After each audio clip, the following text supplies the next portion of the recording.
ഗാസയിലെ ഓരോ പള്ളിക്കൂടങ്ങളും ഓരോ ആശുപത്രികളും ആക്രമിച്ചുകൊണ്ട് ഗാസയിലെ സ്ത്രീകളെന്ന് പറയുന്നത്, ഗാസയിലെ അമ്മമാരെന്ന് പറയുന്നത് തീവ്രവാദികളെ ജന്മം നൽകുന്ന ഉപകരണങ്ങളാണെന്നും ഗാസയിലെ പിഞ്ചു ശരീരങ്ങൾ, പിഞ്ചു ബാല്യം ഭാവിയിൽ വളർന്നു വരുവാൻ പോകുന്ന വലിയ കുറ്റവാളികളാണെന്നും തീരെഴുതിക്കൊണ്ട് ഗാസയിലും പാലസ്തീനിലാകെയും അമേരിക്കയുടെയും ബ്രിട്ടന്റെയും ഫ്രാൻസിന്റെയും ജർമ്മനിയുടെയും ലോക സാമ്രാജ്യത്വത്തിന്റെയും പിന്തുണയുടെ ഭാഗമായി പാലസ്തീൻ എന്ന് പറയുന്ന ഭൂപ്രദേശത്തെ മനുഷ്യ മനസാക്ഷിയെ ഞെട്ടിപ്പിക്കുന്ന തരത്തിലുള്ള ഭീകരമായ ആക്രമണ മുറകൾ അഴിച്ചുവിട്ടുകൊണ്ട് തീവ്രവാദം അതിന്റെ ഔന്നിത്യത്തിലെത്തി നിൽക്കുന്ന സാഹചര്യത്തിലാണ് നമ്മൾ ഇവിടെ ഒത്തുകൂടിയിരിക്കുന്നത്.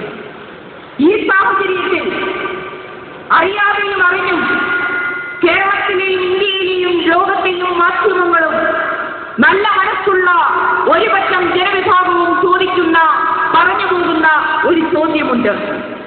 അവർ മനസ്സിൽ വല്ലാതെ ആഗ്രഹിച്ചു പോകുന്ന ഒരാഗ്രഹമുണ്ട്. വേറൊന്നുമല്ല, ആ പച്ചപ്പ് അവിടെ ഉണ്ടായിരുന്നെങ്കിലെന്ന് പലരും ആഗ്രഹിച്ചു പോവുകയാണ്. ആ പച്ചപ്പ് അവിടെ ഉണ്ടായിരുന്നെങ്കിൽ ഗാസയും പാലസ്തീനും അവിടുത്തെ അമ്മമാരും അവിടുത്തെ അനാഥമായ കുഞ്ഞുങ്ങളും ഭക്ഷണപ്പൊടിയാണോ ബോംബാണോ എന്നറിയാതെ വിമാനങ്ങൾക്ക് പുറകെ ഓടുന്ന ബാല്യങ്ങളും തകർന്നു വീഴുന്ന ഹോസ്പിറ്റലുകളും ഒളിഞ്ഞു പോകുന്ന പള്ളിക്കൂടങ്ങളും ഒന്നും ഗാസയിലും പാലസ്തീനിലും ഉണ്ടാകില്ലായിരുന്നു. ആ പച്ചപ്പ് ഇന്നും നിലനിന്നിരുന്നെങ്കിൽ. ഏതാണ് ആ പച്ചപ്പ്?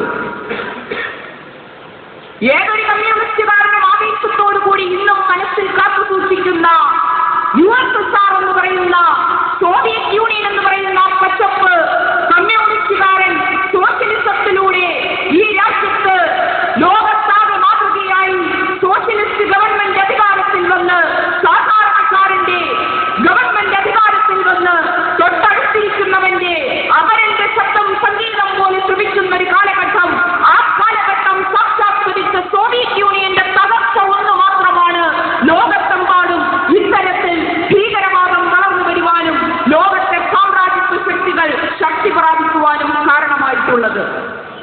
പക്ഷേ സോവിയറ്റ് യൂണിയൻ തകർന്നെന്ന് കരുതി മാറിയിരുന്ന നെഞ്ചത്തടിച്ച് കരയാൻ നമ്മളാരും തയ്യാറാകേണ്ട കാര്യമില്ല.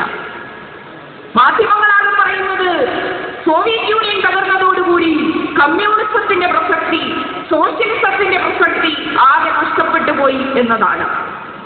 ഇനി നിങ്ങൾക്ക് ചുവന്ന കൊടി കാണണമെങ്കിൽ റെയിൽവേ സ്റ്റേഷനിൽ പോയി സിഗ്നൽ നൽകാൻ വേണ്ടി കൊടുക്കുന്ന ചുവന്ന കൊടി മാത്രമേ കാണാൻ കഴിയുള്ളൂ എന്നുള്ള വാദഗതി ഇവിടുത്തെ വലതുപക്ഷ മാധ്യമങ്ങൾ പ്രചരിപ്പിച്ചു. പക്ഷേ ഞങ്ങൾക്ക് അവരോട് തിരിച്ചു ചോദിക്കാനുള്ള ഒരു ചോദ്യം, സോവിയറ്റ് യൂണിയൻ തകർന്നു എന്നത് ഒരു യാഥാർത്ഥ്യം തന്നെയാണ്. പക്ഷേ താജ്മഹൽ തകർന്നെന്ന് കരുതി പ്രണയമില്ലാതാകുന്നു? ഷാജഹാൻ മുംതാസിന് വേണ്ടി പണിഞ്ഞ പ്രണയത്തിന്റെ എക്കാലത്തെയും മാതൃകയായി നിലനിൽക്കുന്നത് ഷാജഹാൻ മുംതാസിന് വേണ്ടി പണിഞ്ഞ താജ്മഹൽ എന്ന് പറയുന്ന വെണ്ണക്കൽ കൊട്ടാരമാണ്. ഈ താജ്മഹൽ എന്ന് പറയുന്ന വെണ്ണക്കൽ കൊട്ടാരം അതൊരു സുപ്രഭാതത്തിലങ്ങ് തകർന്നു വീണാൽ എന്റെയും നിങ്ങളുടെയും മനസ്സിൽ നിന്നും പ്രണയം എന്ന് പറയുന്ന വികാരം നഷ്ടപ്പെട്ടു പോകുമെന്ന് പറയുന്നത് പോലെ മൂഢസ്വർഗം മാത്രമാണ് സോവിയറ്റ് യൂണിയൻ തകർന്നതോടുകൂടി കമ്മ്യൂണിസം തകർന്നു എന്ന് ഈ രാജ്യത്ത്, ഈ ലോകത്ത് പ്രചരിപ്പിച്ചുകൊണ്ടിരിക്കുന്നത്.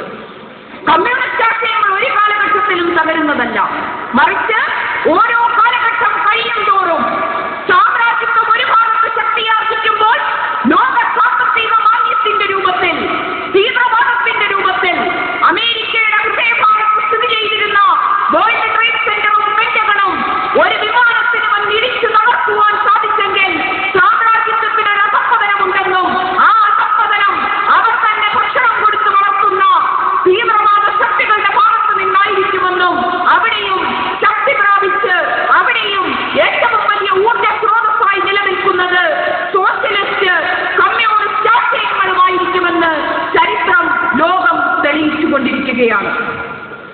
ലോക സാമ്പത്തിക മാന്യം വന്നപ്പോൾ വൈറ്റ് ഹൗസിനകത്തിരുന്ന് ബുഷ് എടുത്തു വെച്ച് പഠിച്ച ഗ്രന്ഥങ്ങൾ ഏതൊക്കെയാണെന്ന് നമുക്കറിയാം. മാർക്സിന്റെയും ഏംഗൽസിന്റെയും കമ്മ്യൂണിസ്റ്റ് മാനിഫെസ്റ്റോയും മൂലധനവും ഒക്കെ എടുത്തു വെച്ച് വായിച്ചിട്ടാണ് ആഗോള സാമ്പത്തിക സാമ്പത്തിക മാന്ദ്യത്തെ പ്രതിരോധിക്കുന്നതിന് വേണ്ടി സാമ്രാജ്യത്വ ശക്തികൾ പുതിയ നയങ്ങൾ രൂപീകരിച്ചത്. പൊതുമേഖലാ സ്ഥാപനങ്ങൾ കൊണ്ടുവരണമെന്നുള്ള തീരുമാനമാണ് അതിന്റെ ഭാഗമായി സാമ്രാജ്യത്വം നിലപാടെടുത്തത്.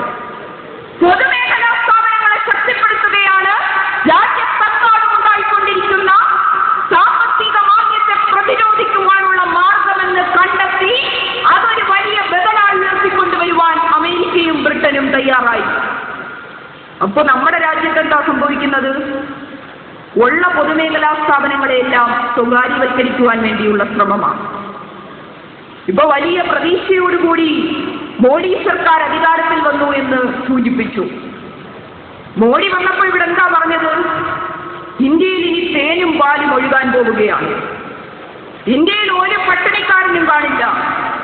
ഇന്ത്യക്കാരൊക്കെ ഇനി അങ്ങ് BMW സഞ്ചരിക്കുവാൻ പോവുകയാണ്. ഇന്ത്യയിൽ വലിയ സ്വർഗത്തിന്റെ പര്യായമായി